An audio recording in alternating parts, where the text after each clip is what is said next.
He jumped out, rain soaking him instantly, and there she was, a fragile little girl, maybe 9, hurled under a thin blanket, shivering violently. Her hair was dripping, her clothes soaked, her hands gripping the wheelchair handles as if holding on for life. But it was her eyes, wide, terrified, and so full of loneliness that struck him hardest. "Hey, sweetheart," Ethan whispered gently. "Where's your family?" The girl blinked away rain and tears.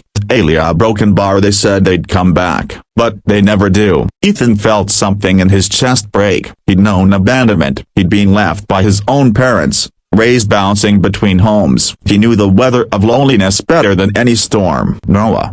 he yelled. Grabbed the extra blanket from the car. Noah scrambled to help, his small hands trembling but determined. Together they wrapped the girl up and gently lifted her into the backseat. "What's your name?" Noah asked softly. "Lily," she murmured, and for the first time, she let herself lean into someone's warmth.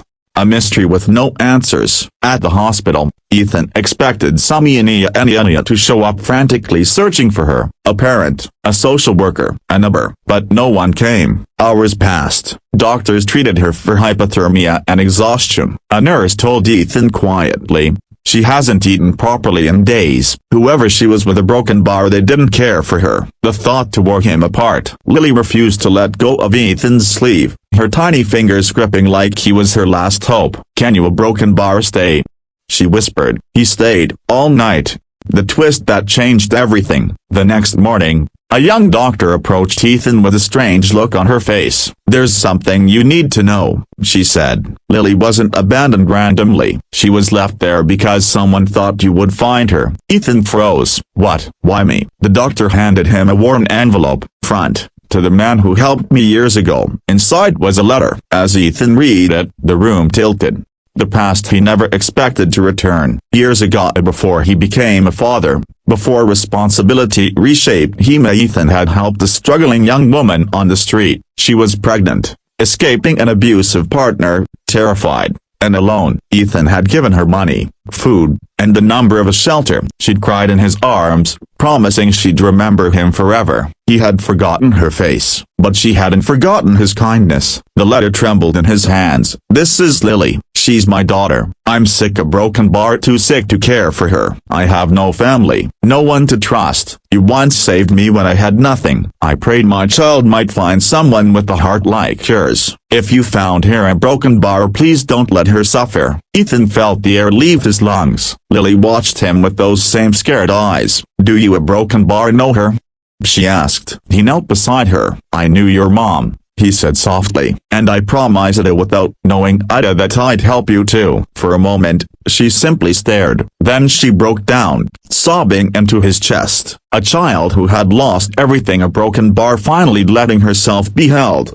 The emotional climax. Over the next week, Ethan and Noah visited Lily every day. They played games, brought snacks, made her laugh, a real, free laughter, like she hadn't done in years. One afternoon, Lily looked at Ethan with trembling lips. "Am I a broken bar going to another place, like a home with strangers?" Ethan swallowed hard. He had been a single dad for 7 years. He had just enough money, barely enough time, and even less sleep. But looking at her, a small, fragile, hopeful, he knew the truth. He couldn't let her go. "No," he said finally, voice thick with emotion. "If you want a broken bar, you can come home with us." Lily's breath caught, and a smiley god. That smile was worth every storm, every struggle, every sleepless night. She wheeled forward and hugged him tight.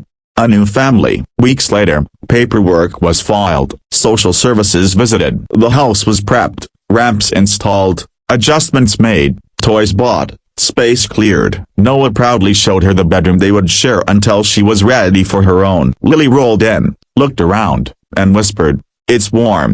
For a child who had known only cold, that was everything. The night the adoption was approved, Ethan stood outside, watching the sunset, feeling the weight of life shift into something beautiful. Lily wheeled out beside him. "Why did you help me?" she asked softly. Ethan looked down, tears in his eyes. "Because someone once helped me," he said, "and kindness doesn't end, it continues." She reached for his hand, and for the first time, she didn't feel abandoned. She felt chosen.